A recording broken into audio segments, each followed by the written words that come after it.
materi hari ini ada dua bagian. Yang pertama part 1, kita akan kenalan apa itu JavaScript.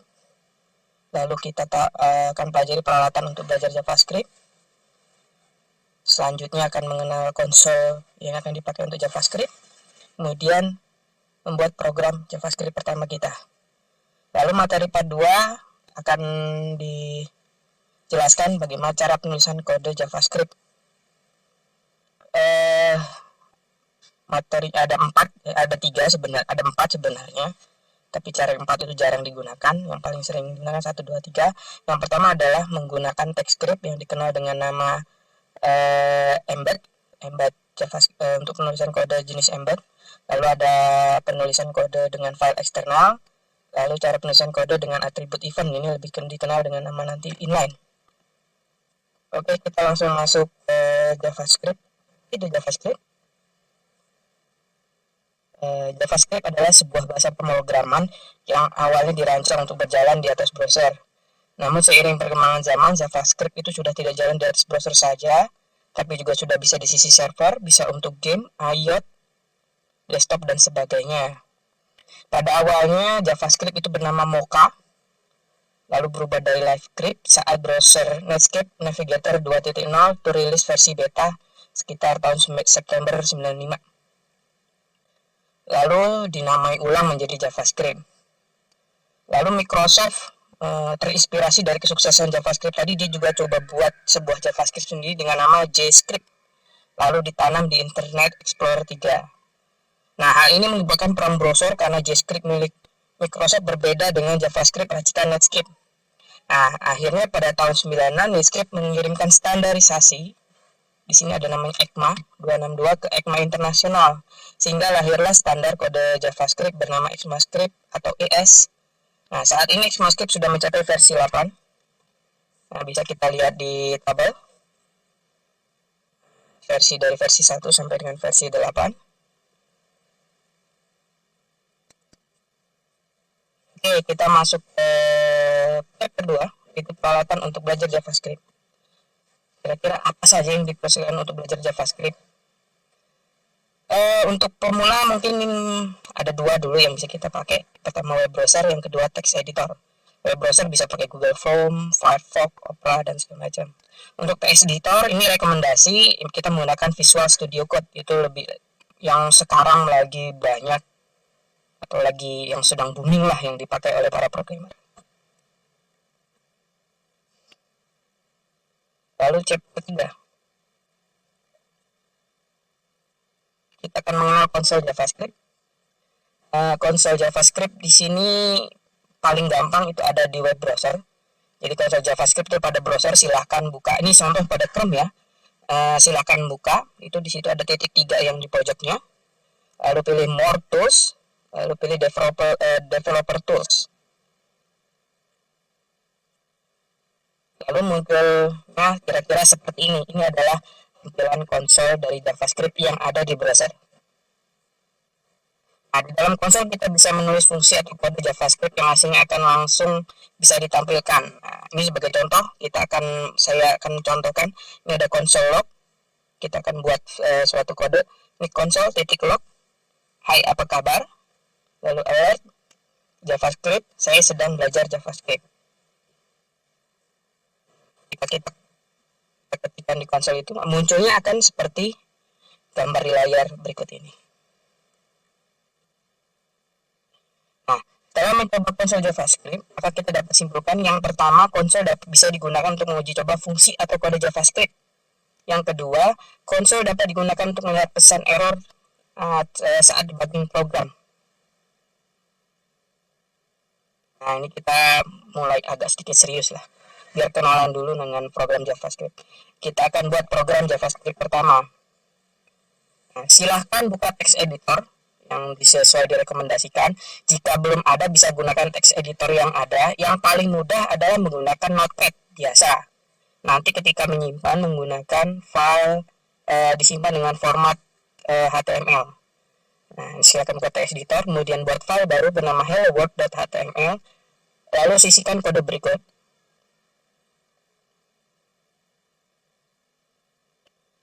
Jika sudah, bisa ketika nanti dijalankan di browser, klik 2 kali saja file tersebut, maka akan muncul gambar seperti ini. Seperti yang di sebelah kanan. Kalau diperhatikan, tadi di perintah kita tadi ada namanya perintah console log. Saya belajar JavaScript. Terus, mengapa tidak ditampilkan? Nah, itu karena perintah atau fungsi console log akan menampilkan pesan dalam konsol JavaScript. Sedangkan perintah dokumen .write itu berfungsi untuk menulis dokumen HTML, maka dia ditampilkan ke sana. Sekarang coba buka konsol JavaScript, maka kita akan lihat pesan saya belajar JavaScript. Nah, ini kalau kita buka konsolnya akan muncul seperti ini. Oke, sampai di sini kira-kira sudah mulai panas ya. Oke, kita akan lanjutkan. Ini adalah cara penulisan kode JavaScript penulisan kode JavaScript. Yang pertama ada cara satunya. Yang pertama pakai TypeScript yang kita kenal nanti dengan nama embed. Nah, cara ini dengan menggunakan TypeScript di HTML. Nah, kira-kira contohnya bisa dilihat di gambar. Nah, TypeScript ini bisa dibuat di dalam tag head maupun dalam tag body. Jadi bisa ditaruh di tag head atau di tag body. Lalu cara yang kedua, ini yang baik kalau nanti kalau kita sudah mulai expert, kita mungkin lebih senang memisahkan antara kode HTML dengan kode JavaScript. Nah, kita bisa menggunakan file eksternal. Nah, kalau tidak ingin bercampur, kita bisa pilih. Kita buat file yang berekstensi .js. Misalnya contoh seperti ini. Ini ada alert kode JavaScript dari file eksternal. Ini kita simpan dalam format .js. Contohnya itu file eksternal.js. Lalu kemudian kita perlu menghubungkan file eksternal tersebut ke dalam file HTML. Caranya menggunakan TypeScript tadi dengan atribut src untuk menentukan lokasi file JavaScript-nya. Nah, bisa dilihat di kodenya. Nah, itu adalah contoh menggunakan file ini, file eksternal. Oke, cara yang ketiga ini adalah menggunakan atribut event. Atribut event ini lebih kenal dengan nama inline. Karena nanti kita letakkan kode JavaScript-nya di event yang ada di HTML. Oke, contoh seperti ini misalnya kalau kita buat button. Nah, di button kita buat event on click, muncul nanti tulisan alert. Oke, terima kasih. Nah, di situ tulisan klik dan kita klik nanti akan muncul oke, terima kasih. Nah, selain event on click juga ada event-event lain yang bisa dipakai yang sudah kita pelajari di HTML. Bisa contohnya on submit, on load, on double click, on mouse over, on mouse out, dan sebagainya. Nah, cara yang terakhir adalah menggunakan URL. Cara ini bukan cara yang paling jarang digunakan, namun juga perlu diketahui bahwa tulis JavaScript di URL bisa untuk menggunakan protokol JavaScript. Nah, contohnya seperti ini. Namun sudah dicoba bahwa yang kita tulis di URL itu hanya beberapa browser yang masih bisa. Untuk yang Chrome tadi tidak muncul apa-apa, tidak muncul alertnya. Terus tadi dicoba di Internet Explorer juga sama, tapi perlu diketahui.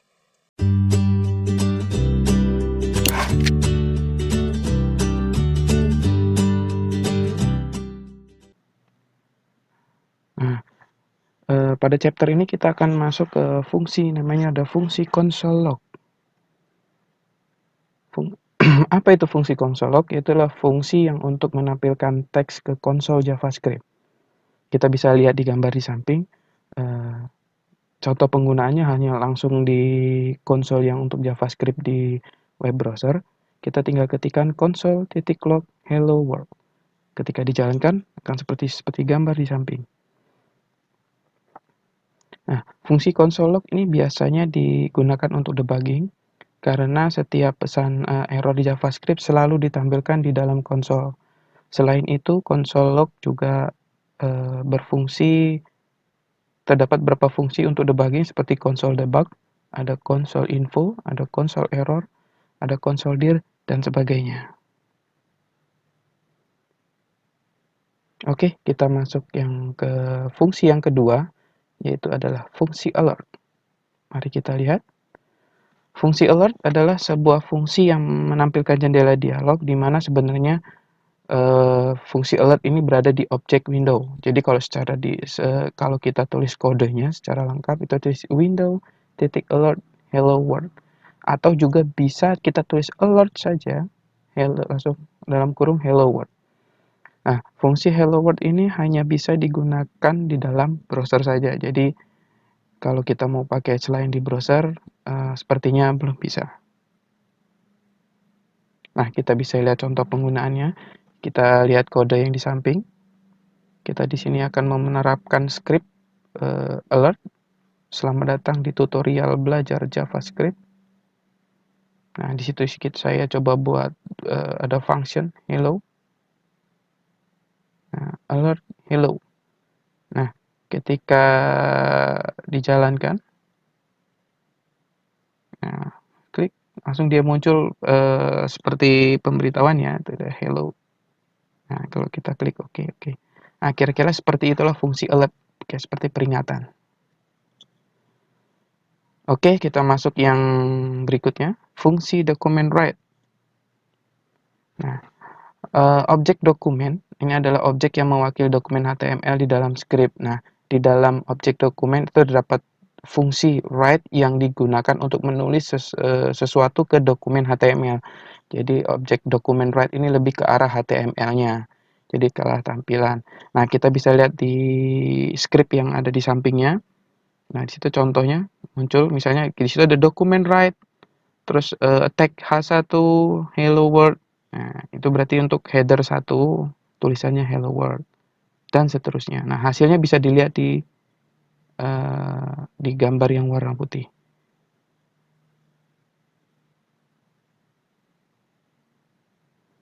Nah, selain fungsi write, objek dokumen juga menyediakan berbagai macam fungsi manipulasi dokumen HTML nanti yang akan kita bahas lebih lanjut.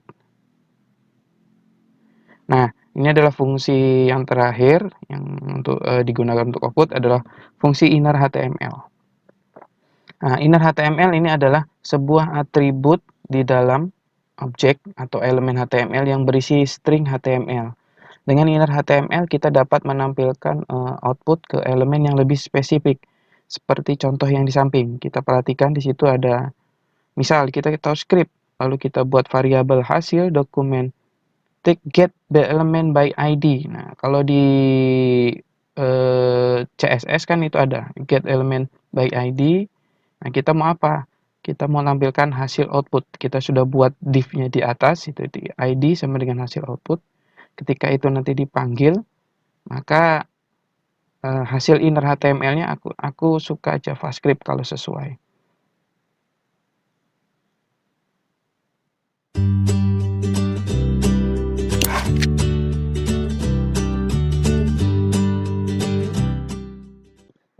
Pada part 2 ini kita akan baca part pertama yaitu tentang bagaimana cara menampilkan dan mengisi variabel. Sebelum jauh kita menampilkan dan mengisi variabel, sekarang saya coba akan jelaskan apa itu sebenarnya variabel. Variabel adalah sebuah nama yang mewakili sebuah nilai. Variabel ini bisa diisi dengan berbagai macam nilai seperti string untuk dalam bentuk teks, number untuk angka, objek, array, dan sebagainya. Kita bisa ibaratkan variabel itu seperti wadah untuk menyimpan sesuatu. Lalu cara membuat variabel seperti apa? Cara membuat variabel yang umum di JavaScript adalah menggunakan kata kunci var.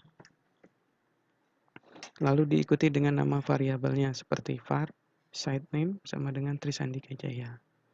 Lalu ada var URL, https, trisandikajaya.wordpress.com, var visitor count 15, 18, 1. Nah, ini coba diperhatikan. Pada contoh di atas kita menggunakan huruf besar atau kapital untuk nama variabel yang terdiri dari 2 suku kata. Kenapa tidak menggunakan underscore? Nah, ini pada JavaScript kita dianjurkan menggunakan istilah namanya camel case dalam penamaan. Boleh juga menggunakan underscore, yaitu yang dengan istilah dikenal dengan snake case. Nah, seperti ini. Nah, untuk membuat variabel selain kata kunci var, kita juga bisa menggunakan kata kunci let atau tanpa awalan apapun. Bisa dilihat contoh, ini ada let price 15.000 atau kita langsung stok sama dengan 12. Di sini muncul pertanyaan, apakah bedanya var, let, atau tanpa awalan? Perbedaannya adalah letak pada jangkauan dan penggunaannya. Kemudian menampilkan isi variabel. Setelah variabel tadi kita buat, terus kita sudah kasih nama, sekarang kita mau tampilkan. Nah, untuk menampilkannya kita bisa menggunakan fungsi-fungsi output. Contoh ini adalah fungsi console log, document write, atau fungsi alert. Nah, ini adalah contoh untuk menampilkan isi variabel. Di sini ada pertama pakai fungsi alert, lalu disusul dengan fungsi document write. Hasilnya bisa lihat langsung di gambar di samping. Chapter 2 ini kan membahas tentang mengisi ulang dan menghapus variabel. Setelah tadi kita buat, terus kita tampilkan, sekarang kita coba ada namanya sifat variabel namanya bisa diisi ulang. Kayak seperti air, seperti botol minum ya, bisa diisi ulang. Nah, sifat ini disebut dengan namanya mutable, berarti nilai yang disimpan di dalamnya dapat diisi ulang atau bisa kita rubah. Contoh misal, ada variabel namanya var age sama dengan 18, lalu kita isi ulang, langsung kita age sama dengan 21. Pertanyaannya, mengapa saat isi ulang nilai variabel tidak menggunakan kata kunci var? Nah, jawabannya adalah karena kunci var dibutuhkan saat membuat variabel saja. Sedangkan untuk mengisi ulang kita cukup tulis seperti nama variabelnya saja. Lalu menghapus variabel untuk JavaScript memang jarang dilakukan, namun untuk program yang membutuhkan ketelitian dalam alokasi memori, penghapusan variabel perlu dilakukan untuk penggunaan memori lebih optimal. Nah, penghapusan variabel dapat dilakukan dengan kata kunci delete. Contoh, misal kita buat book title sama dengan JavaScript, delete book title. Maka variabel book title akan menghilang dari memori. Nah, penghapusan variabel hanya bisa dilakukan pada variabel yang dibuat tanpa awalan. Sedangkan untuk variabel dengan kata kunci var dan let akan dihapus otomatis oleh JavaScript. Lalu chapter 3, mengenal tipe data. Nah, setelah tadi kita buat variabel, terus mengisi ulang, terus menampilkan, terus sampai dihapus. Sekarang variabel itu kan harus diisi dengan jenis, namanya tipe data. Tipe data adalah jenis data yang bisa kita simpan di dalam variabel.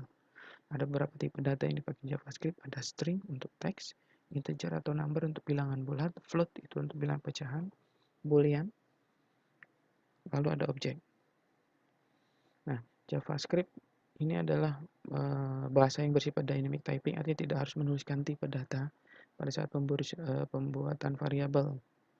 Contoh misalnya var name tanda kutip Dian. Lalu ada var age sama dengan 22, var single sama dengan true. Maka JavaScript akan otomatis menilai tipe data yang kita berikan pada variabel. Nah, misalnya var name Dian itu bertipe data string, untuk yang age itu bertipe data integer, dan single itu bertipe data boolean. Untuk mengeceknya yakin atau tidaknya dengan apa yang kita bahkan kita tadi, kita bisa pakai kunci type of. Nah, ini bisa dilihat di sini contohnya. Nah, lalu yang terakhir ini chapter 4 ini ada penulisan variabel. Jadi pembuatan variabel juga ada punya kaidah-kaidah yang bisa diinikan. Yang pertama adalah penamaan variabel tidak boleh menggunakan angka di depannya. Yang kedua, penamaan variabel boleh menggunakan awal underscore. Lalu penamaan variabel dianjurkan menggunakan camel case yang sudah kita contohkan tadi apabila terdiri dari dua suku kata. Terus penamaan variabel dianjurkan menggunakan bahasa Inggris.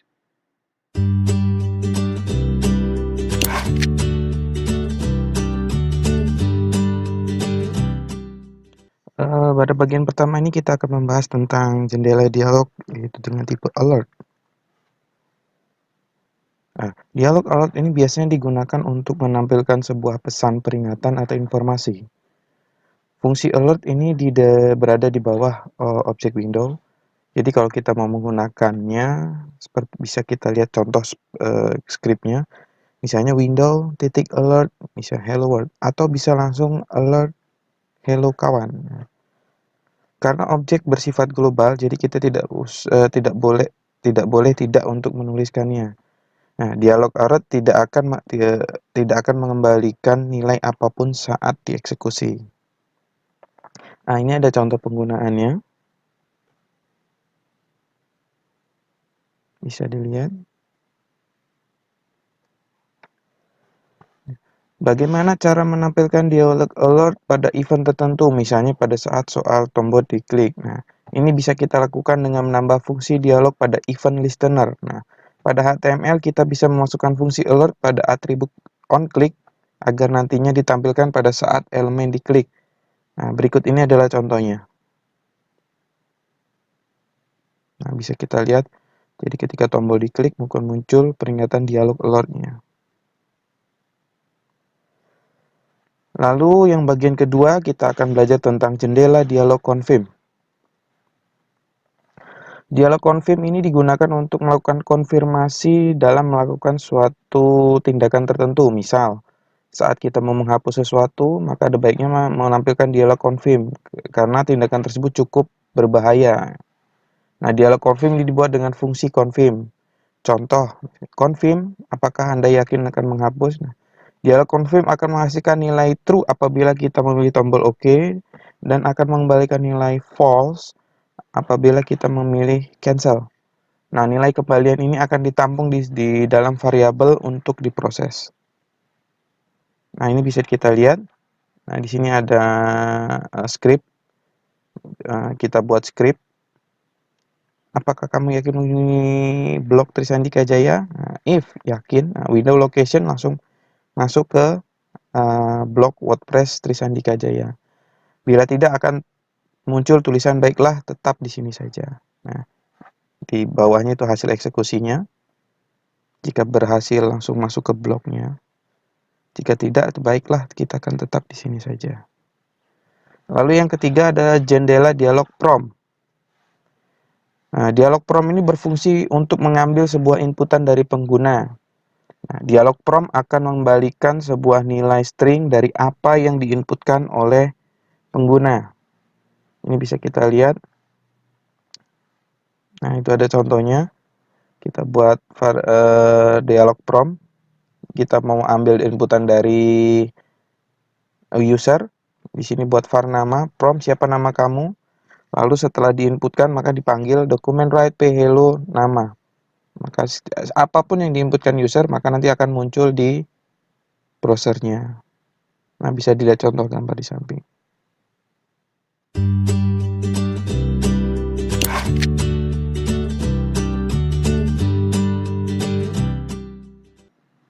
Yang pertama kita akan kenalan apa itu operator. Operator adalah simbol yang digunakan untuk menjalankan suatu operasi pada suatu nilai dan variabel.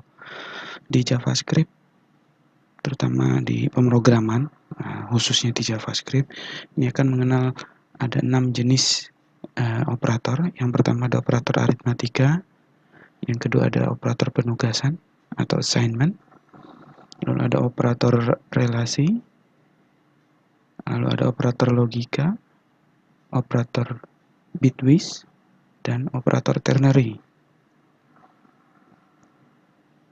Yang pertama adalah saya akan menjelaskan operator aritmatika. Nah, operator aritmatika itu merupakan operator yang melakukan operasi aritmatika seperti penjumlahan, pengurangan, pembagian, perkalian, dan sebagainya. Nah, untuk apa yang bisa digunakan di JavaScript bisa dilihat di tabel di samping. Ada penjumlahan, pengurangan, perkalian, pemangkatan, pembagian, dan sisa hasil bagi. Nah, ini adalah contoh penggunaan operator aritmatika di JavaScript.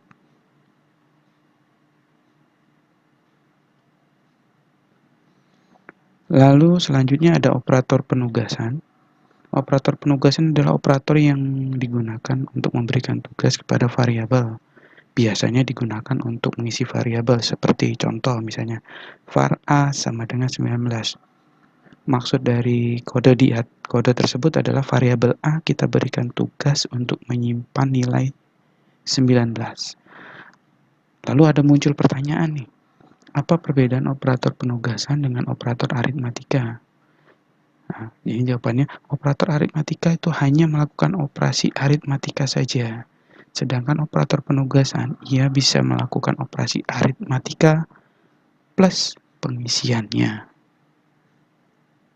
Nah, ini adalah tabelnya. Untuk pengisian nilai dengan simbol sama dengan 1, lalu ada pengisian dan penambahan, pengisian dan pengurangan, pengisian dan perkalian, pengisian dan pemangkatan, pengisian dan pembagian, pengisian dan sisa hasil bagi. Nah, ini adalah contoh penggunaan operator tersebut.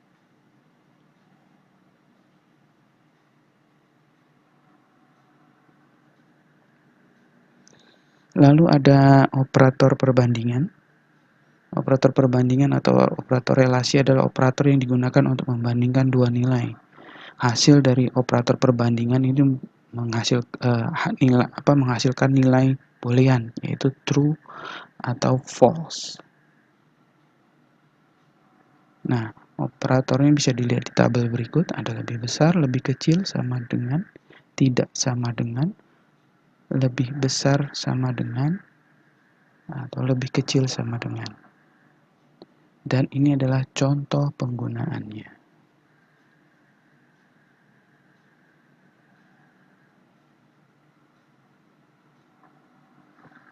Lalu ada operator logika.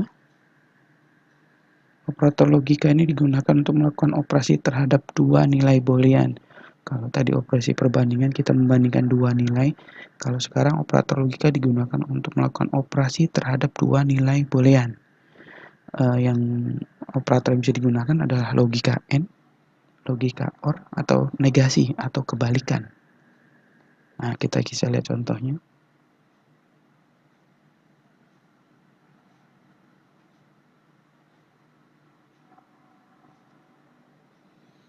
Lalu ada operator bitwise dan operator ternary. Kita bahas dulu operator bitwise. Operator bitwise itu adalah merupakan operator yang digunakan untuk operasi berdasarkan bitnya atau bilangan biner. Jadi operasi ini berlaku untuk tipe data integer, long, short, char, dan byte. Nah, operator ini akan menghitung dari bit ke bit. Hampir sama seperti tadi kita sudah pelajari perbandingan dan operator logika. Di sini juga bisa digunakan. Ini ada AND, OR, ada XOR, ada negasi, ada left shift, ada right shift, left shift yang unsigned, lalu right shift yang unsigned. Nah, cara kerja operator bitwise ini ada contohnya. Misal kita punya variabel A60, B13. Bila dibuat bentuk biner akan jadi A sama dengan 00, 11, 11, 00, dan B adalah 00, 00, 11, 01. Nah, kemudian dilakukan operasi bitwise. Misal kita kasih operasi AND, maka hasilnya akan menjadi 00, 00, 11, 00. Lalu ada contoh lagi, misalnya ada operasi not atau negasi tadi. Misalnya variabel A kita negasi menjadi 11, 00, 00, 11. Nah, konsepnya memang hampir sama dengan operator logika, bedanya bitwise itu hanya menggunakan bilangan biner. Nah, ini kita bisa lihat contohnya. Nah, untuk yang ditampilkan di browser itu tidak dalam bentuk biner, tapi sudah dikembalikan ke bilangan desimalnya atau di bilangan bulatnya. Lalu ada operator ternary. Operator ternary adalah merupakan operator yang terdiri dari 3 bagian. Kalau operator sebelumnya hanya 2 bagian, yaitu bagian kiri dan kanan. Nah, ini disebut yang biasa juga disebut operator binary. Ini sementara operator ternary ini ada di bagian kiri, tengah, dan kanan. Bagian kiri operator, bagian tengah operator bagian kanan. Operator ternary pada JavaScript ini biasanya digunakan untuk sebuah percabangan if else. Nah, jadi kita pakai simbol tanda tanya titik 2. Bentuk penulisannya seperti ini, misalnya kondisi tanda tanya itu kondisi benar titik 2 salah. Nah, yang perlu diperhatikan, kondisi itu kita bisa isi dengan ekspresi yang menghasilkan nilai true atau false. Sedangkan apabila kondisi bernilai true, maka benar yang akan dipilih. Dan sebaliknya apabila false, maka salah yang akan dipilih. Ini adalah contoh penggunaan operator dari ternary.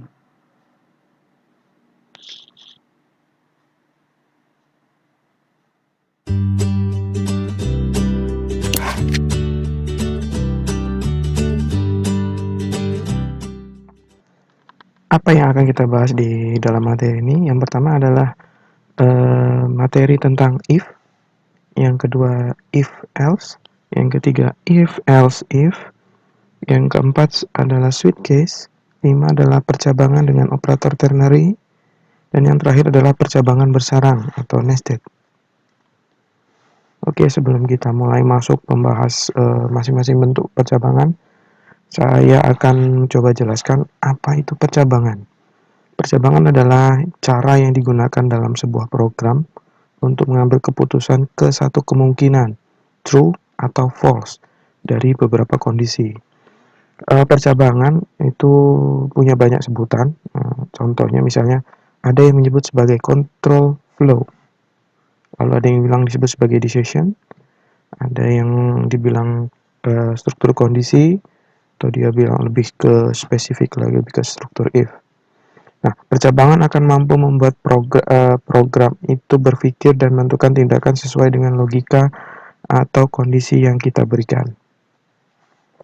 Oke, kita masuk ke bentuk yang pertama, yaitu bentuk if. Nah, percabangan if merupakan percabangan yang hanya memiliki satu blok pilihan saat kondisi benar. Nah, contoh seperti contoh di samping. Nah, ini ada sebuah kasus. Ini mau menentukan total belanja dan menentukan hadiah dari total belanja yang dimasukkan. Misal nih, mulai ada diagram mulai, lalu total belanja di atas 100.000. Jika kondisi benar, maka dia larinya ke ya, maka dia akan selamat Anda dapat hadiah. Jika tidak, terima kasih sudah belanja. Nah, jika kita perhatikan di sini, ini selamat Anda mendapat hadiah, ini merupakan blok diagram dari if. Sedangkan yang terima kasih sudah belanja, apapun kondisinya, dia akan langsung masuk ke kondisi yang ini. Kira-kira seperti itu.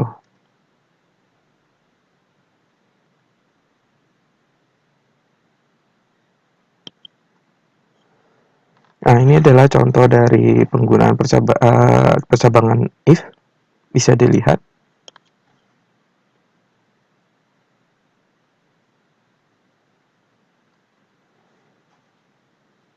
Nah, ini adalah penjelasannya. Pada bagian ini misalnya ada blok if total belanja lebih dari 100.000 baru dokumen right, selamat Anda dapat hadiah, itu disebut namanya blok. Nah, kalau blok di JavaScript diapit oleh tanda kurung kurawal. Apabila di blok kondisi itu hanya untuk satu baris, kita bisa tidak usah menggunakan tanda kurung kurawal juga boleh. Jadi tanda kurung kurawal itu untuk menuliskan yang lebih dari satu baris, sedangkan untuk yang cuma hanya satu baris boleh tidak menggunakan kurung kurawal. Oke, kita masuk bentuk yang kedua, if else. Percabangan if else ini adalah percabangan yang memiliki dua blok pilihan. Nah, pilihan pertama untuk kondisi benar, pilihan kedua untuk kondisi salah. Coba kita perhatikan di flowchart samping. Nah, ini ada flowchart untuk mengecek apakah password itu benar atau tidak. Nah, di situ kita mulai kondisi, terus dia masuk ke decision. Apakah password benar? Nah, jika benar, jika ya, maka akan masuk ke datang selamat datang bos. Ini adalah blok jika benar. Apabila password salah, maka dia akan masuk ke blok yang merah ini. Password salah. Nah, coba lagi. Nah, sedangkan yang terima kasih sudah menggunakan aplikasi kami, ini tidak termasuk dalam blok if. Jadi yang termasuk blok if ini adalah yang besar ini. Yang ini adalah setelah selanjutnya dari blok if. Apapun hasilnya di sini akan masuk ke blok yang ini. Terima kasih sudah menggunakan aplikasi kami.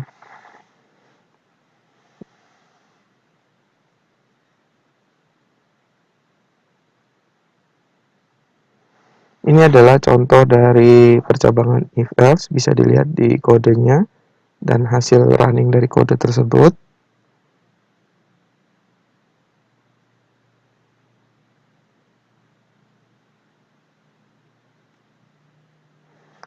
Lalu selanjutnya kita ke bentuk if else if.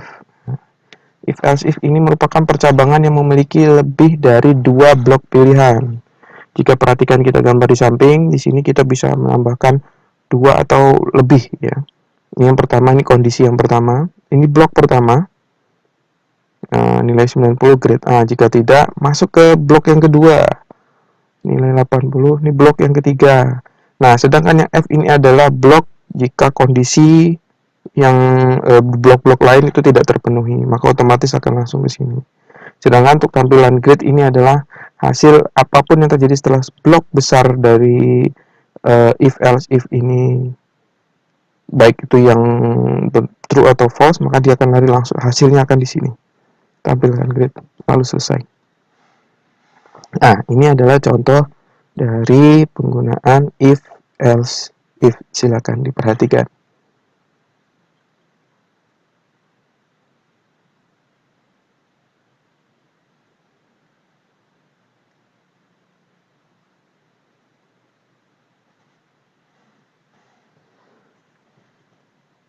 Nah, pada program kita tadi seperti yang contoh if else if tadi, itu kita tidak menggunakan kurung kurawal kode boolean karena yang kita ingat tadi di penjelasan sebelumnya, kalau kita hanya menggunakan satu baris perintah saja, satu baris blok saja, maka kita tidak perlu menggunakan kurung kurawal. Tapi jika ingin menggunakan kurung kurawal juga boleh. Istilahnya itu, istilah saya itu biar aman lah. Takut nanti pas ketika running tidak menyebabkan debug. Nah, bisa dilihat ininya di samping. Oke, kita lanjut ke bentuk selanjutnya, ada switch case. Switch case ini adalah bentuk lain dari percabangan if else if. Nah, berarti kalau kita sandingkan if else if, itu ada bentuk lainnya yaitu switch case. Nah, strukturnya seperti di gambar di samping. Ada switch variable case case case. Nah, yang terakhir adalah default. Kalau tadi kita di if else if, terakhir itu adalah kondisi kalau di mana tidak terpenuhi. Nah, kalau di switch case, default adalah kondisi kalau case-case yang di atasnya tidak ada yang cocok. Nah, ini kita dapat membuat blok kode case sebanyak yang diinginkan. Pada value kita isi dengan nilai yang akan nanti kita bandingkan dengan variabel. Lalu setiap case harus diisi dengan break. Nah, khusus untuk default tidak perlu di break karena dia terletak bagian akhir.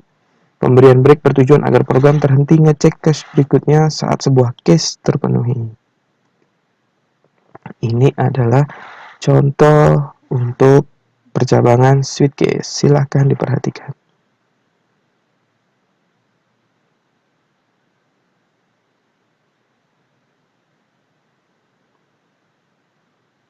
Oke, selanjutnya adalah percabangan dengan operator ternary. Nah, operator ternary ini sudah kita bahas di subbagian operator yang digunakan untuk mengecek sebuah kondisi menggunakan operator. Di sini operator titik tanda tanya titik 2. Operator ternary sendiri juga bisa dibilang sebagai bentuk lain dari percabangan if else. Kalau tadi if else if pasangannya dengan switch case, kalau operator ternary pasangnya dengan if else. Jadi hanya butuh untuk dua blok kondisi. Nah, iya. Kita bisa lihat contohnya di sini. Nah. Lalu yang terakhir, percabangan bersarang. Maksud dari percabangan bersarang ini adalah sebuah percabangan yang ada di dalam percabangan yang lain. Contohnya misalnya if ada di dalam if lagi. Bisa kita lihat di kode di samping yang saya buat frame kotak itu. Nah, di sini itu adalah program semi ada untuk ngecek username dan password. Nah, yang pertama kita cek dulu username. Jika username benar, baru dia akan cek password lagi. Nah, jika passwordnya ini, maka akan seperti itu. Nah, bisa diperhatikan.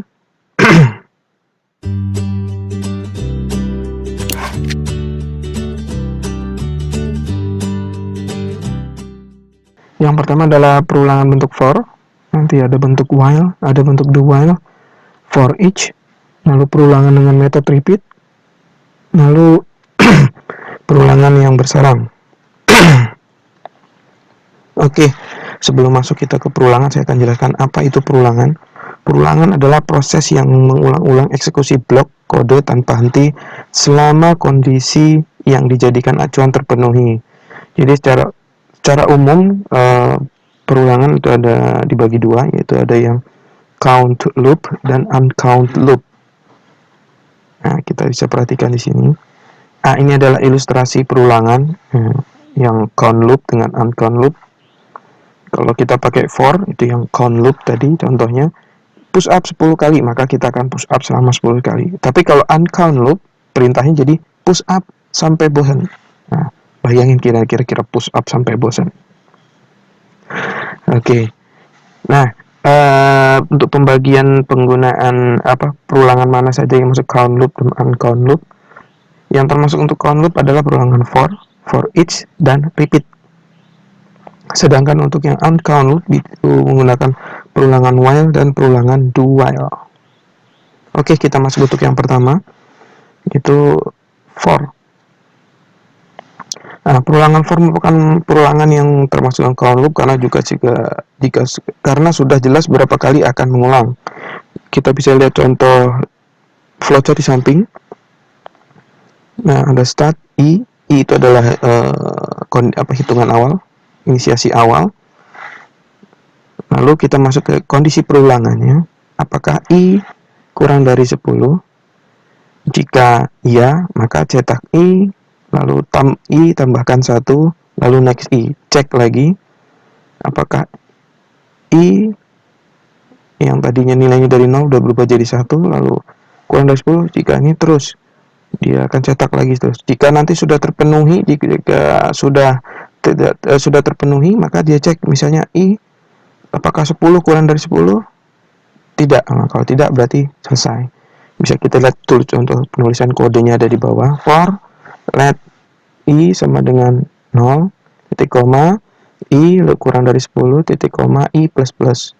Di situ munculnya ada document write perulangan ke I. Nah, nanti hasilnya akan ada perulangan ke 0, 1, 2, 3, dan seterusnya.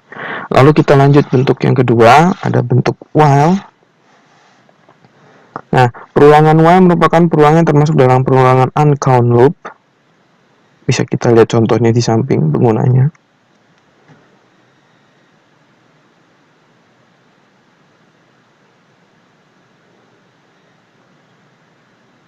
Di situ ada while, ulangi. Lalu kita buat var jawab, kita pakai jendela confirm. Apakah Anda mau mengulang? Counter plus if jawab sama dengan false, ulangi sama dengan false. Jadi kalau dokumen write perulangan sudah dilakukan sebanyak counter tadi berapa kali. Lalu ada perulangan while, bisa kita berubahkan jadi count loop dengan menambahkan counter di dalamnya. Nah, jadi counternya taruh di dalam seperti ini. While ulangi, counter plus plus, ulangi sama dengan confirm, apakah Anda mau mengulang.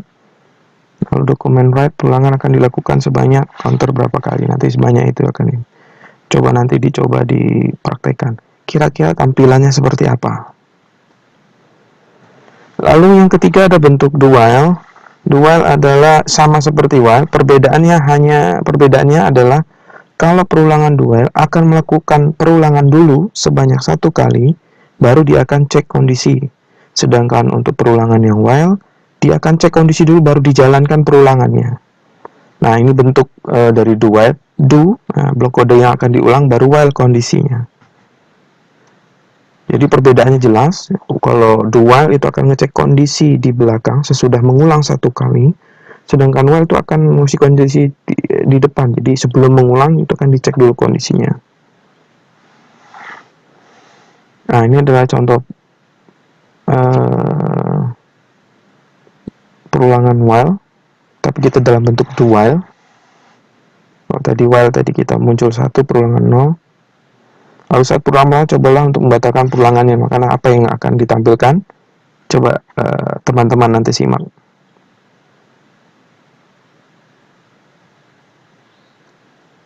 Oke, kita langsung membentuk berikutnya. Ada bentuk for each.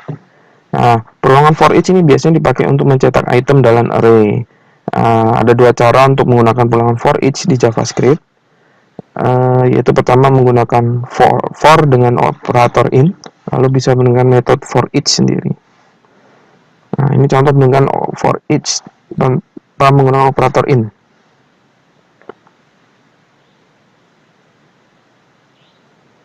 Nah, kalau kita bisa seperti ini pakai operator in. Nah, kira-kira seperti itu. Hasilnya akan sama seperti ini, sama yang di sebelah kanan. Lalu cara yang kedua menggunakan for each. Nah, di sini saya punya var days, ada Senin, Selasa, Rabu, Sabtu, Minggu. Nah, ini adalah array. Nah, jadi saya mau cetaknya seperti ini. For each function day. Document write. Nah, misalnya seperti itu. Nah, metode for each memiliki parameter berupa fungsi callback.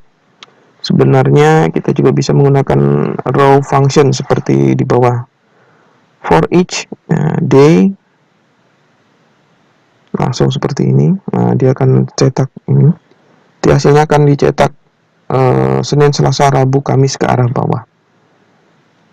Itu kira-kira yang untuk for each. Lalu ada perulangan dengan metode repeat. Nah, metode repeat ini fungsinya mirip dengan bentuk for. Jadi untuk mengulang teks.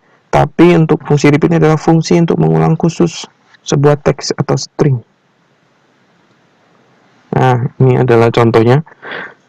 Kalau tadi kita mau mengulangi, misalnya ulangi kalimat ini sebanyak 100 kali. Kalau kita pakai for, bentuknya dengan di atas ini. For let i sama dengan 0, i kurang dari 100, i plus plus, lalu document write, ulangi kalimat ini. Ini bisa digantikan dengan fungsi repeat. Jadi kalau di bawah langsung aja document write, ulangi kalimat ini, titik, repeat 100 kali. Nah, jadi lebih mudah kan. Jadi tapi perlu diingat, repeat garis bawah tadi, repeat digunakan hanya untuk fungsi untuk string. Nah, itu jangan lupa. Oke, yang terakhir adalah perulangan bersarang, sama seperti percabangan bersarang. Jadi perulangan juga bisa terletak di dalam sebuah perulangan yang lain. Ini adalah contohnya. Ada for let i sama dengan 0, i kurang dari 10, i plus plus.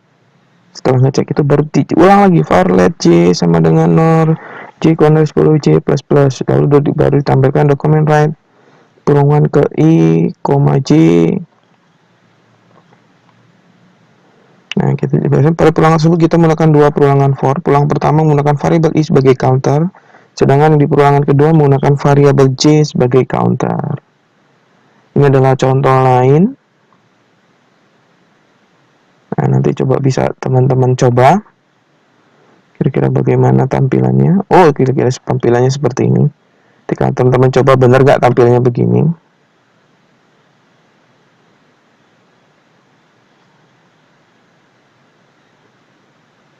Nah, namun perlu diperhatikan dalam penggunaan for, apabila di dalam aplikasi kita atau di program kita nanti akan banyak menggunakan perulangan, maka komputer akan semakin lama prosesnya. Jadi perulangan itu sangat membebankan dalam proses komputasi ya. Jadi tentu saja membuat web atau aplikasi kita jalan lambat. Jadi teman-teman perlu perhatikan penggunaan perulangan yang seefektif mungkin untuk menjaga performa dari web atau aplikasi yang kita buat.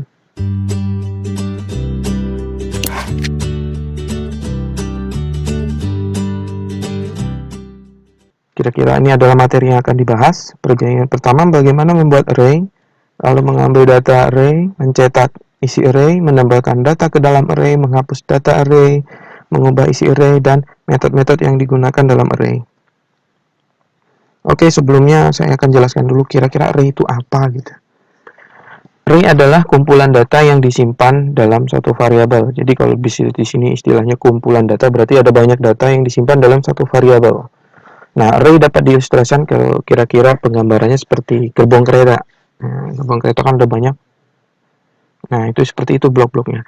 Dan nanti dikenal indeks array itu diilustrasikan sebagai nomor gerbong. Jadi nanti ada gerbong 1 isi datanya sekian, gerbong 1 isi datanya ini A, misalnya gerbong 2 isi datanya B. Nah, kira-kira seperti itu gambaran ilustrasi yang bisa kita dapat bayangkan.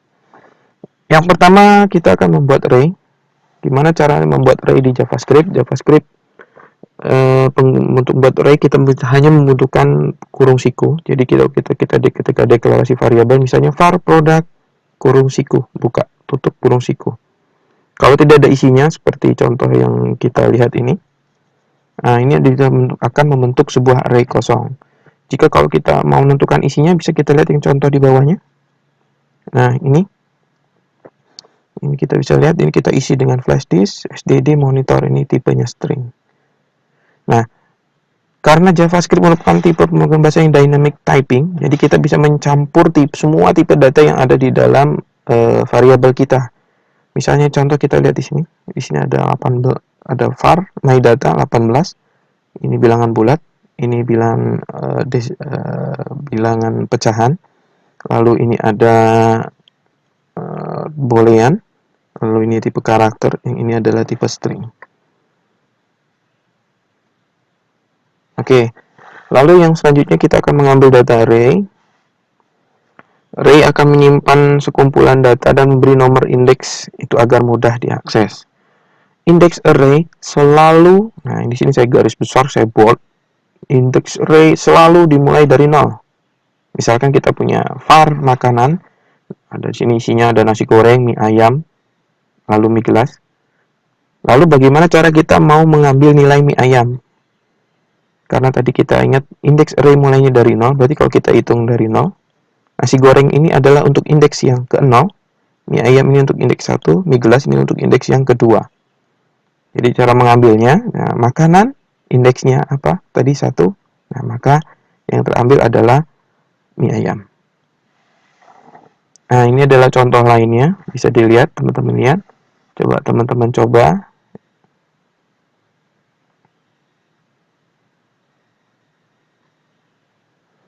Lalu kita akan mencetak isi array. Tadi kalau kita sudah buat, sekarang kita mau cetak isinya. Nah, perhatikan kode baris berikut. Nah, untuk pencetakan array, biasanya kita berhubungannya dengan ini, perulangan. Perulangan tadi yang kita sudah pelajari, untuk mencetak bisa kita pakai for. Nah, kita pakai for boleh. Atau yang spesialis untuk menampilkan perulangan, biasanya kita menggunakan perulangan yang for each. Nah, untuk contoh ini kita akan menggunakan for dulu. Nah, kita perhatikan. Nah, pada contoh tadi, kita menggunakan property length. Ini untuk mengambil panjang array. Jadi kita mau hitung berapa panjang array ini dengan property length. Lalu kita memiliki 4 data dalam array product, maka property length akan bernilai 4. Lalu kita gunakan property ini untuk membatasi jumlah pengulangan dalam for. Nah, di dalam blok for kita mencetak isi product index dengan mengacu ke variabel i. Nah, ini tadi seperti saya bilang, kalau kita tadi pakai for, sekarang kita coba pakai for each, karena dia spesialisasi untuk array. Kira-kira langsung seperti itu, product.for each data. Lalu menambahkan data ke dalam array. Nah, ada 2 cara untuk menambahkan data ini. Yang pertama menggunakan index, lalu yang kedua menggunakan method push. Misal kita punya array, sebuah array, nah ini var buah, isinya apel, jeruk, manggis. Nah, kalau kita indeks kan seperti tadi, apel itu untuk indeks ke-0, jeruk itu 1, manggis itu kedua. Kita ingin mendapatkan data pada indeks ketiga, maka kita bisa lakukan, langsung kita tambahkan buah, terus nomor indeksnya 3, semangka. Nah, maka sekarang array berubah menjadi isinya 4 data, berarti ada apel, jeruk, manggis, dan semangka. Tapi kekurangan dari cara ini menggunakan indeks, Yang pertama kita harus tahu dulu jumlah data atau panjang array-nya, barulah kita bisa menambahkan. Apabila kita masukkan nomor indeks sembarangan, maka nanti kemungkinan di nomor indeks yang sudah ada nilainya, kalau kita sebutkan sembarangan, maka datanya akan ditindih atau ditimpa atau diganti. Lalu yang kedua ada metode push. Nah, untuk menggunakan metode push ini kita tidak perlu tahu berapa panjang array-nya karena metode push ini akan menambahkan data array di paling belakang, dari paling belakang. Contoh dari script di samping ada var product center radio antena obeng. Kalau kita pakai metode push, maka product push televisi, maka otomatis nanti televisi muncul di paling terakhir, center radio antena obeng dan televisi. Atau juga kita bisa langsung menambahkan, kalau itu tadi hanya push satu data, kita bisa menambahkan juga bisa lebih dari satu. Contoh misalnya nih produk push alarm gembok paku, itu bisa langsung nambah di belakang semua. Lalu menghapus data di array, sama seperti tadi kita mengisi, ada dua. Untuk menghapus kita menggunakan delete dan menggunakan metode pop. Kalau kita misalnya tadi semangka tadi ada di indeks ketiga misalnya, kita langsung delete buah 3, berarti otomatis semangka yang dihapus. Bisa juga kita menggunakan metode pop. Metode pop ini adalah menghapus dari belakang. Jadi kalau tadi kita pakai metode push itu nambah ke belakang, sekarang metode pop itu menghapus bagian belakang. Nah, kekurangan dari delete yang menciptakan ruang kosong di dalam array. Nah, kalau dengan metode ini tentu kurang bagus karena array tetap memiliki panjang 4. Kalau menggunakan metode pop, nah, metode pop itu menghapus array dari paling belakang. Nah, array dari JavaScript kita pandang sebagai sebuah stack atau tumpukan yang mana memiliki sifat lilo, last in, last out. Nah, kira-kira ilustrasinya sudah ada gambar di samping. Kalau push kita taruh paling atas, ketika pop kita buang dulu yang paling terakhir masuk tadi. Nah, kita apabila manggil pop sebanyak kali, maka array akan kosong. Nah, karena isinya hanya 4 saja. Nah, metode pop ini akan membalikan nilai item atau data yang terhapus dari array. Contoh. Nah, itu kalau tadi metode pop. Ini ada juga metode shift namanya. Metode shift ini menghapus data dari depan. Nah, kalau tadi pop dari belakang, shift dari depan. Misalnya ada var bunga, mawar, melati, anggrek, sakura. Kita ketika bunga shift, maka yang terhapus adalah data yang mawar. Lalu juga kita bisa menghapus data pada indeks tertentu menggunakan fungsi slice. Kira-kira seperti ini. Array, splice, indeks, total. Indeks itu adalah data di dalam array yang akan dihapus. Totalnya jumlah data yang akan dihapus. Biasanya kita berikan total dengan nilai 1 agar menghapus satu data saja. Misal saya mau ada mawar, melati, anggrek, sakura. Saya mau menghapus anggrek. Saya indeksnya saya masukkan dulu, indeks 2. 2 itu ada indeksnya punya anggrek. Mawar 0, melati 1, anggrek 2. Lalu yang saya hapus, koma 11 berarti hanya anggrek saja.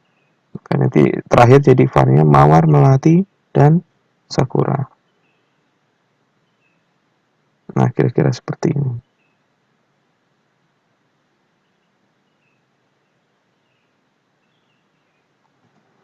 Nah, untuk mengubah isi array juga kita bisa. Kita hanya tinggal langsung sebutkan indeksnya, lalu nilai penggantinya. Itu yang seperti tadi kan kita bisa saling timpah atau saling tindih misalnya. Di sini kita menggantikan Kotlin dengan C++, maka pakai bahasa 1 C++ langsung. Jadi maka otomatis Kotlin akan berubah menjadi C++. Nah, ini adalah contohnya. Kalau gitu di konsol JavaScript. Lalu ada metode-metode di array. Nah, yang pertama ada metode filter. Ini berfungsi untuk menyaring data. Ini parameter yang diberikan harus sama seperti filter, sama seperti metode for each, yaitu sebuah fungsi callback. Bisa dilihat seperti di samping. Contoh kodenya. Nah, pada contoh di atas kita akan berikan arrow function atau sebagai fungsi callback yang akan melakukan penyaringan terhadap array. Sebenarnya kita bisa buat lebih sederhana, kira-kira seperti ini. Kalau yang banyak tadi. Bisa lihat paling bawah ini.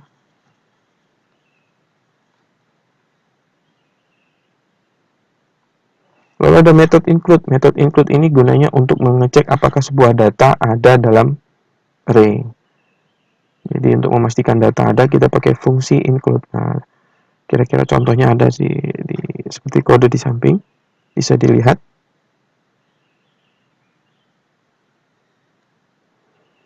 Lalu ada method sort. Method sort ini hampir pengurutan, jadi untuk mengurutkan data yang ada di array.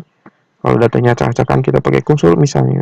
Fungsi sort, maka dia akan disusun secara berurutan.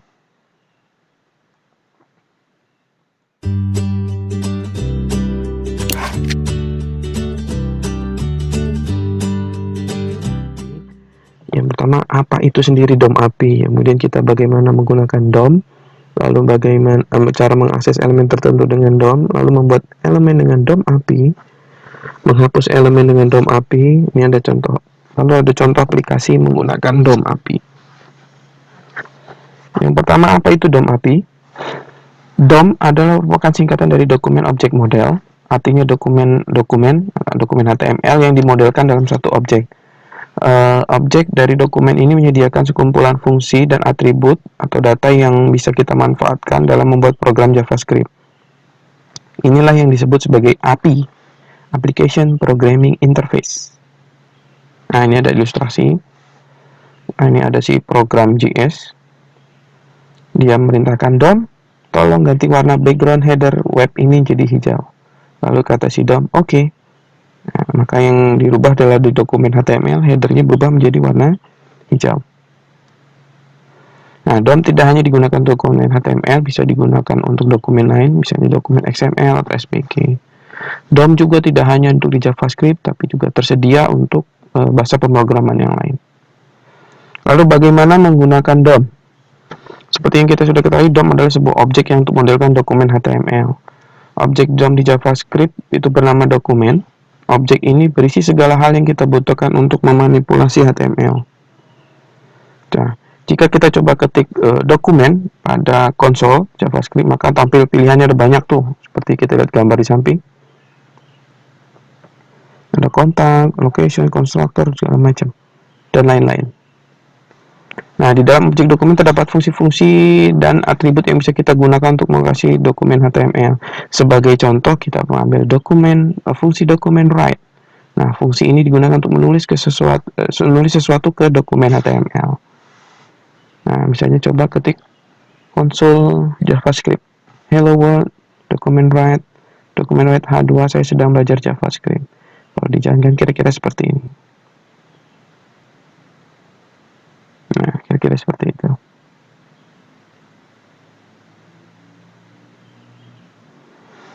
Lalu mengakses elemen tertentu dengan DOM.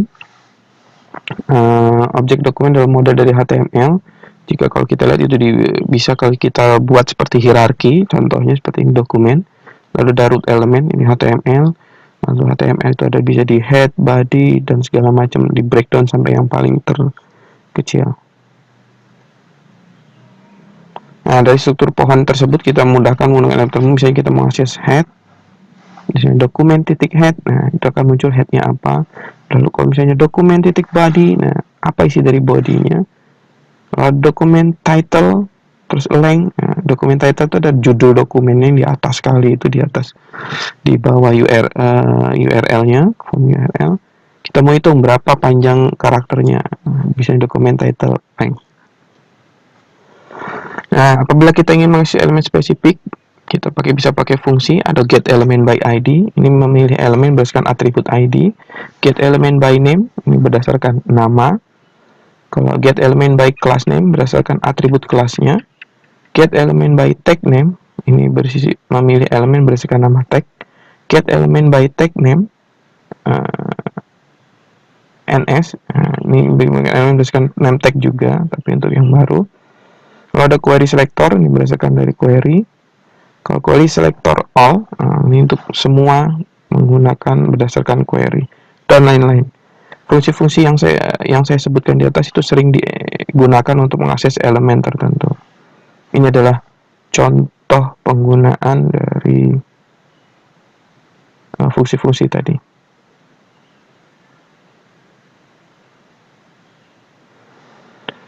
Nah, pada contoh di atas, kita memilih elemen fungsi get elemen by ID, lalu membuatkan objek ke elemen tersebut. Lalu kita lakukan apa seperti ini, seperti membuat teks dan style CSS. Pertanyaannya, kalau ada lebih dari satu elemen yang dipilih, misalkan kita memilih elemen berdasarkan tag atau atribut, maka jawabannya adalah elemen yang terpilih akan menjadikan sebuah array, karena kita memilih tadi sekumpulan elemen. Array tersebut berisi juga objek DOM dari elemen-elemen yang terpilih. Nah, ini seperti ini contohnya.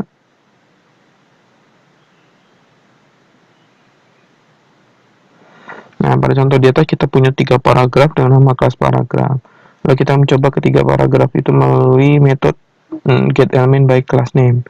Kemudian hasilnya akan tampil dengan konsol JavaScript. Ini kira-kira seperti ini.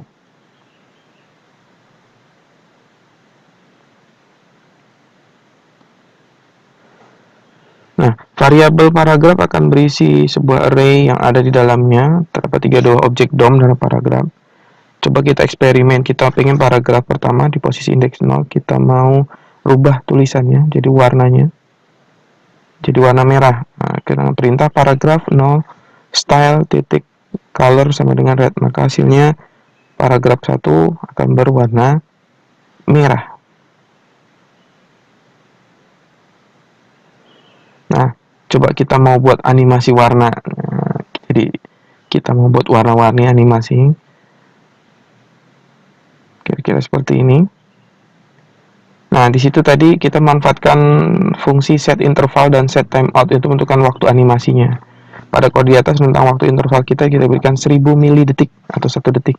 Sedangkan untuk merubah warnanya menjadi hitam kita berikan waktu 500 milidetik atau setengah detik. Kira-kira kalau dijalankan jadinya seperti ini.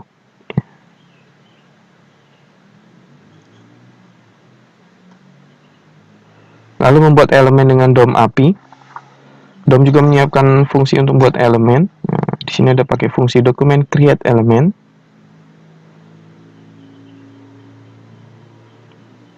Nah, situ ada contoh dokumen create element P, maka tercipta elemen P baru namun tidak ditampilkan ke halaman. Mengapa? Karena kita belum menambahkannya ke body dokumen. Cara menambahkannya ke body kita gunakan fungsi append. Kita bisa lihat di sini. Misalnya kita buat dokumen create element.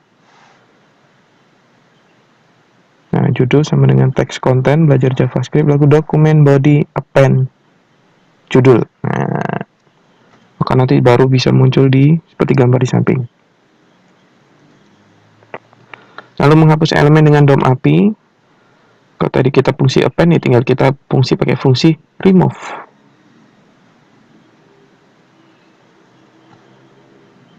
Nah, bisa dilihat di contohnya di samping. Nah, kira-kira seperti ini. Elemen sudah dihapus.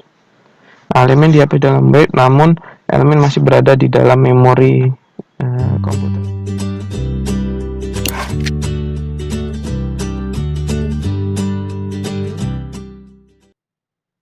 Apa saja yang akan dibahas dalam sesi kali ini?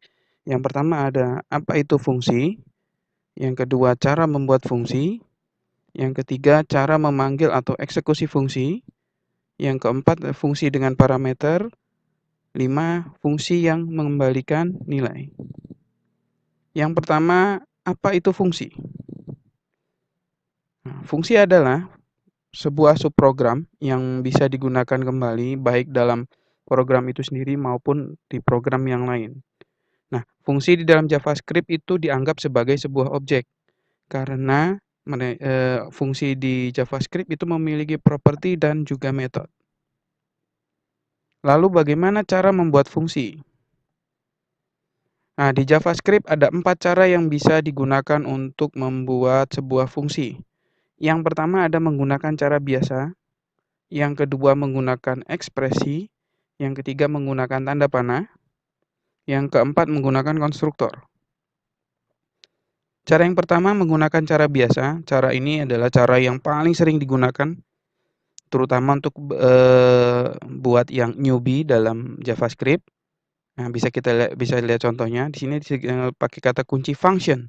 Function, lalu kita buat nama fungsinya, lalu isi dari perintah dari fungsinya. Di sini ada contoh console.log hello world. Berarti untuk menampilkan di konsol tulisan hello world.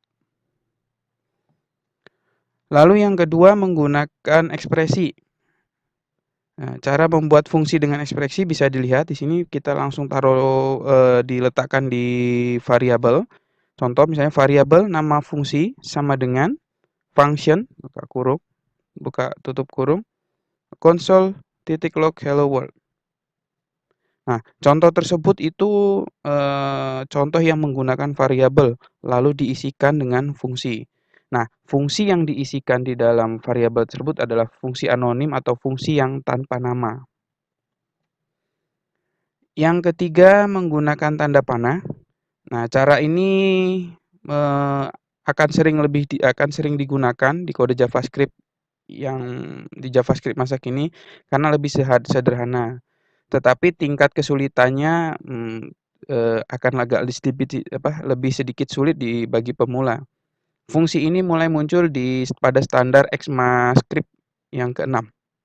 Contoh, di sini ada variabel nama fungsi sama dengan buka kurung tutup kurung tanda panah console hello world. Atau bisa juga kita buat satu baris karena isi fungsinya hanya satu baris. Var nama fungsi sama dengan buka kurung tutup kurung tanda panah console log. Nah, ini sebenarnya hampir sama menggunakan ekspresi, bedanya kita hanya menggunakan tanda panah sebagai ganti function. Nah, hal ini lazim disebut dengan nama row function. Lalu yang keempat ini menggunakan konstruktor. Cara ini sebenarnya tidak direkomendasikan oleh developer Mozilla karena terlihat kurang bagus. Penyebabnya adalah body fungsi dibuat dalam bentuk string yang dapat mempengaruhi kinerja engine JavaScript. Ini sebagai contohnya ada var nama fungsi sama dengan new function petik 1 console log hello world. Lalu bagaimana cara memanggil atau mengeksekusi sebuah fungsi? Untuk mengeksekusi atau memanggil sebuah fungsi, caranya hanya dengan memanggil nama fungsinya saja. Contoh, kita buat di sini ada contoh membuat fungsi dengan nama function say hello. Jadi mau menampilkan tulisan console.log hello world. Nah, bagaimana cara memanggil fungsinya? Kita tinggal panggil say hello buka kurung tutup kurung. Maka nanti yang di konsolnya akan muncul tulisan hello world. Nah, kira-kira seperti ini contoh implementasinya.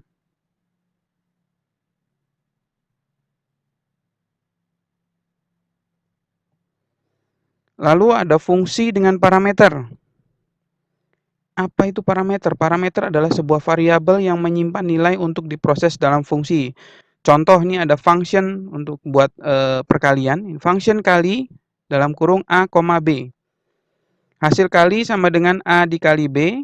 Lalu console.log hasil kali A kali B sama dengan hasil kali. Nah, contoh tersebut itu menjelaskan bahwa A dan B itu adalah sebuah parameter. Lalu cara memanggil fungsinya kita juga harus menyebutkan parameternya. Misalnya seperti ini. Kali 3,2 berarti di situ kita ingin mengalihkan antara A dan B. Berarti hasil kali dari A sama B 3 kali 2 sama dengan 6. Lalu ada fungsi yang mengembalikan nilai.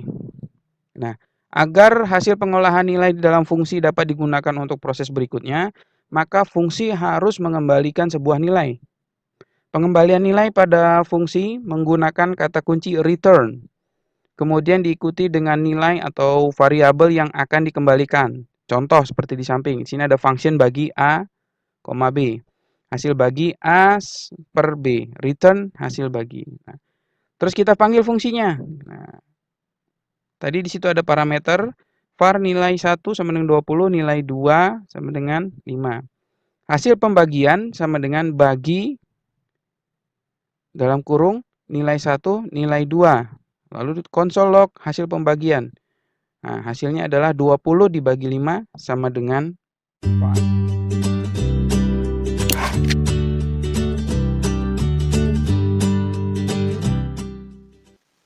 Untuk materi objek, kita akan bahas apa itu objek dan bagaimana membuatnya. Lalu apa perbedaan properti dan metode? Yang ketiga, cara akses properti dan metode objek. Yang keempat, menggunakan keyword this. Yang kelima, menggunakan kelas objek dengan this. Lalu untuk materi object method yang akan kita bahas, satu, mengenal object method, yang kedua, fungsi trigonometri, yang ketiga, fungsi logaritma, pangkat, dan eksponensial, 4, fungsi pembulatan, akar, random, dan mutlak, yang kelima, fungsi minimum dan maksimum. Oke, kita masuk ke materi yang pertama tentang objek. Apa itu objek dan bagaimana cara membuatnya? Objek adalah segala sesuatu yang ada di dunia ini. Objek-objek ini dapat kita modelkan ke dalam sebuah pemrograman. Biasanya menggunakan paradigma OOP atau Object Oriented Programming atau pemrograman berorientasi objek. Paradigma OOP ini merupakan sebuah teknik atau cara dalam pemrograman di mana segala sesuatu dipandang sebagai objek. Objek-objek ini dapat saling berinteraksi dengan membentuk sebuah program. Apa itu objek di JavaScript dan bagaimana cara membuatnya? Objek sebenarnya adalah sebuah variabel yang menyimpan nilai atau properti dan fungsi, metode. Contoh seperti ilustrasi di samping. Ada objek mobil. Lalu ada propertinya, itu nilai tadi yang kita nyimpan nilai. Ada namanya, ada modelnya, ada beratnya, ada warnanya. Lalu dia berfungsi sebagai apa? Fungsinya apa? Bisa start, drive, break, dan stop. Nah, objek pada JavaScript dapat dibuat dengan tanda kurung kurawal dengan isi berupa key dan value. Contoh, var sama dengan car, tipe, titik 2 Fiat, itu key, tipe itu adalah key-nya, Fiat itu adalah value-nya, lalu model, titik 2 500, itu model itu key-nya, 500 itu value-nya, lalu color, white, color itu adalah key-nya, value, white itu adalah value-nya. Atau kode tadi bisa disederhanakan dibuat seperti ke bawah biar lebih, kalau nanti kita ada bisa menelusur nanti debuggingnya maka jadi lebih mudah. Bisa ditulis seperti ini, var sama dengan car, tipe, Fiat, koma, ke bawah, model, titik 2500, koma, ke bawah lagi, color, titik 2 white, terus tutup kurung kurawal. Lalu apa perbedaan properti dan metode? Tadi sudah disinggung, properti adalah ciri khas dari sebuah objek atau variabel, sedangkan metode adalah perilaku dari objek atau dikenal dengan nama fungsi. Metode dapat dibuat dengan cara mengisi nilai value dengan sebuah fungsi. Ini adalah contohnya.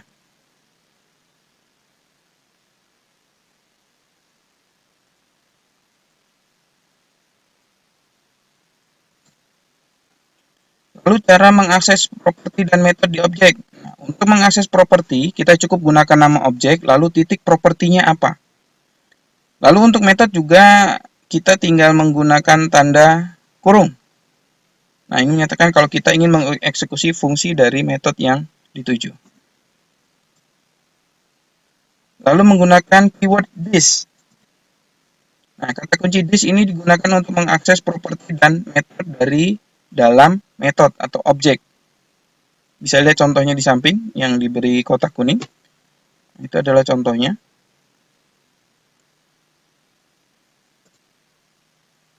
Dan hasilnya seperti ini.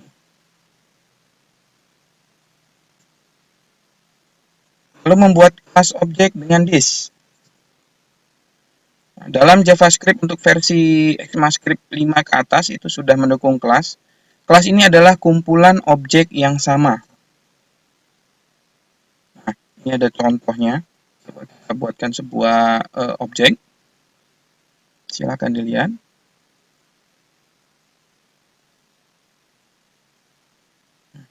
Apabila kode di sebelah kiri dijalankan, maka akan hasilnya seperti gambar di sebelah kanan. Ini ada dua objek yang sama, yaitu objek person 1, isinya Trisandika Jaya, lalu ada person 2, itu TSCTV. Jadi dengan konsep kelas kita bisa membuat banyak objek dengan tipe yang sama. Jadi seperti itu. Itu kira-kira untuk materi tentang objek. Maka kita lanjutkan ke materi object map. Mengenal object map. Object map adalah objek-objek yang berisi fungsi-fungsi matematika dan beberapa konstanta untuk melakukan perhitungan matematika seperti sin, cos, tangen, eksponen, akar, kuadrat, dan lain-lain.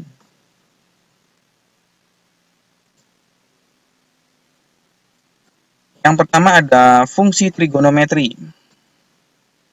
Trigonometri adalah cabang ilmu matematika yang mempelajari tentang sudut dan panjang pada segitiga. Object map terdapat fungsi-fungsi untuk menghitung trigonometri. Misalnya kita ingin menghitung nilai dari sin 10. Maka pada program bisa ditulis begini, var n sama dengan math titik sin 10. Maka variabel n nanti akan berisi 0,544011108893698 karena sin 10 adalah 0,5. Nah, ini seperti ini kalau kita jalankan di konsol JavaScript. Lalu ada fungsi logaritma, pangkat, dan eksponensial. Logaritma adalah operasi matematika yang merupakan kebalikan atau inverse dari eksponen atau pemangkatan. Object map di JavaScript juga menyediakan fungsi log untuk logaritma dan pow untuk pemangkatan. Bisa dilihat di contoh di konsol JavaScript di sebelah kanan.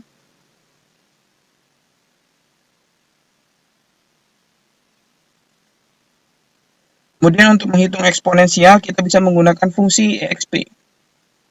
Contohnya ada di fungsi sebelah kanan.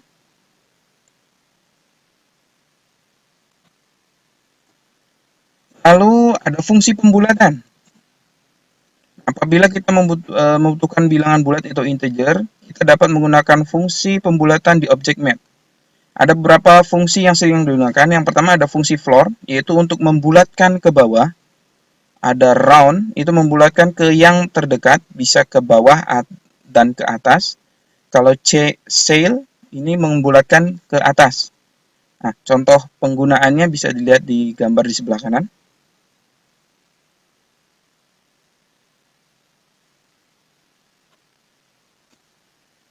Lalu ada fungsi akar. Fungsi akar kuadrat itu dapat dihitung dengan fungsi SQRT. Nah, fungsi akar kubik itu untuk akar kuadrat. Akar kubik dapat dihitung dengan fungsi namanya CBRT.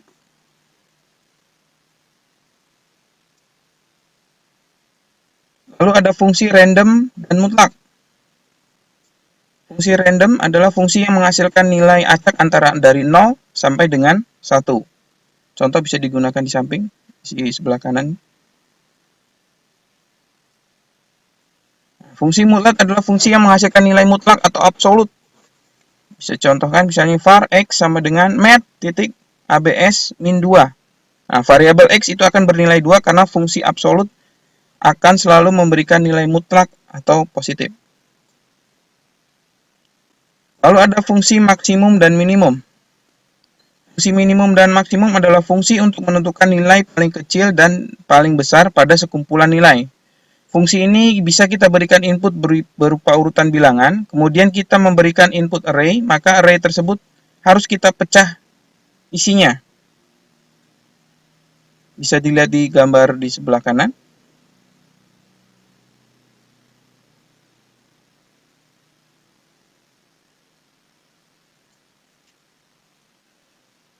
Lalu ada konstanta.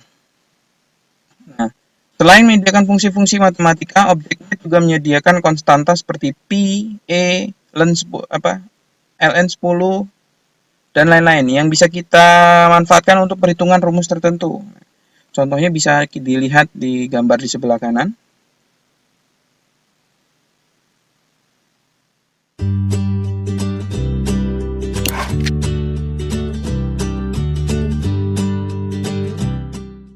Apa yang akan dibahas dalam materi kali ini? Yang pertama, apa itu Ajax? Lalu bagaimana cara menggunakan Ajax? Yang ketiga, bagaimana mengirim data ke server menggunakan Ajax? Lalu Ajax menggunakan jQuery. Ada Ajax menggunakan API atau API. Lalu Ajax menggunakan Axios.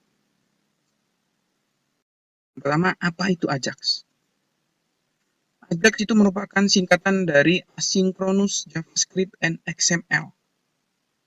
Ajax berfungsi untuk mengambil data dari server secara background, update tampilan web tanpa harus reload browser, mengirim data ke server secara background. Pada dasarnya Ajax hanya menggunakan objek XML HTTP request untuk berkomunikasi dengan server. Ajax juga mendukung format JSON, plaintext, dan HTML. Lalu bagaimana cara menggunakan Ajax? Cara menggunakan Ajax yang pertama kita harus buat objek Ajax dulu. Di sini misalnya contoh ada var xhr new xml http request. Kemudian menentukan fungsi handler untuk event. Misal di situ ada xhr on ready state change, on load, on error, on progress sama dengan function apa yang dipakai. Lalu menentukan metode dan URL-nya. Misalnya kita mau di sini mau set get, berarti open get URL true. Lalu kita mengirim request xhr kita send. Itu adalah langkah-langkah menggunakan Ajax. Ini adalah contohnya. Silakan perhatikan. Di sini saya mau mengambil API GitHub dari GitHub saya dengan user S4NJ4Y. Nah, hasilnya akan dilihat di sebelah kanan. Ketika saya load konten, maka muncul tulisan seperti itu. Nah, ini penjelasannya. Pada contoh di atas, kita mengambil data dari server GitHub dengan metode get, lalu hasilnya langsung dimasukkan ke dua elemen div ID hasil. Event yang kita gunakan adalah onReady state change. Pada event ini kita bisa mengecek state dan status Ajax. If, nah contoh if this ready state sama dengan 4 and this status sama dengan 200. Kode 4 artinya done dan status 200 itu artinya sukses. Berikut ini adalah daftar kode state dari Ajax. 0 itu unsend. Berarti objek Ajax yang sudah dibuat tapi belum memanggil method open. 1 itu method open sudah dipanggil. Lalu yang kedua ada header receive, ada loading. Yang keempat adalah done. Sementara untuk status header 200 itu adalah status HTTP request. Biasanya kode di atas 200 artinya baik dan di bawah 200 artinya buruk. Lalu kita perhatikan kode ada xhr open get URL true. Nah, terdapat 3 parameter yang bisa diberikan pada metode open. Get itu adalah metode request yang digunakan. 2 adalah URL itu adalah alamat URL tujuan kita. Yang ketiga adalah true adalah mengeksekusi Ajax secara asinkronus. Ini bisa diperhatikan contohnya.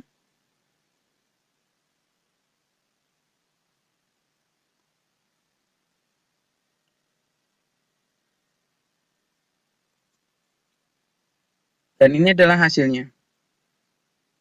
Jadi ini saya load untuk mengambil thumbnail saya di GitHub.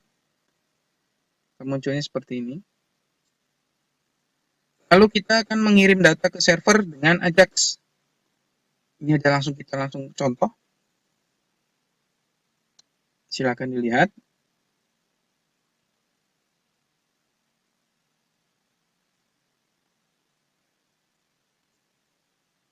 Ini adalah hasilnya. Belajar Ajax, ini isi artikel, ini adalah belajar tentang Ajax. Kira-kira seperti ini. Lalu kita coba manggil Ajax menggunakan jQuery. Nah, jQuery itu apa sih? jQuery itu adalah library JavaScript yang menyederhanakan fungsi-fungsi JavaScript.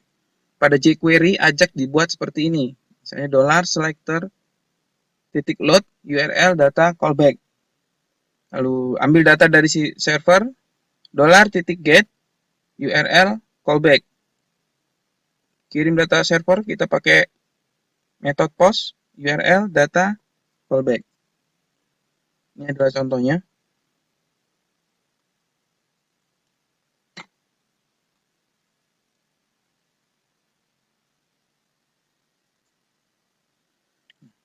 Lalu dengan fungsi $result load, kita bisa mengambil data dengan Ajax dan langsung menampilkannya pada elemen yang dipilih.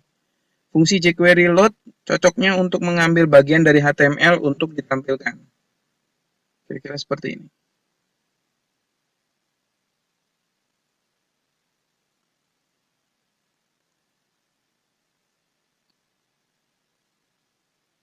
Nah, untuk mengirim data dengan Ajax di jQuery caranya hampir sama seperti mengambil data dengan $.get. Bisa lihat script di samping.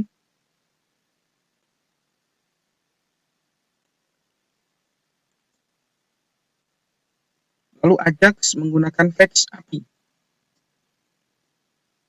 Fetch itu artinya mengambil. Nah, metode fetch bisa di alternatif untuk Ajax. Metode ini mulai hadir pada JavaScript versi ECMAScript 6. Perbedaannya dengan XML HTTP request dan jQuery adalah fetch akan mengembalikan sebuah promise. Lalu secara bawaan atau default, fetch tidak akan mengirim atau menerima cookie dari server. Lalu fetch dapat digunakan di web browser dan juga Node.js dengan modul Node Fetch.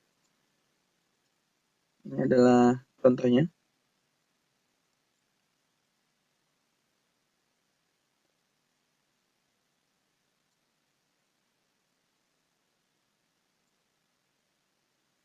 Hasilnya bisa dilihat di gambar sebelah kanan.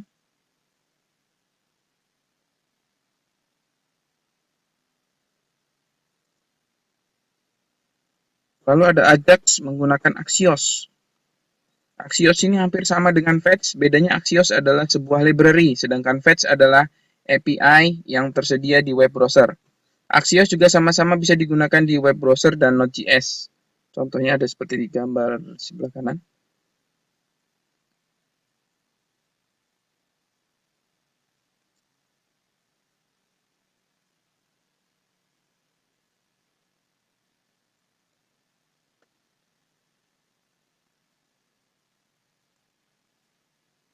Nah, ini adalah hasil tadi, hasil yang kita menggunakan Axios untuk Ajax-nya.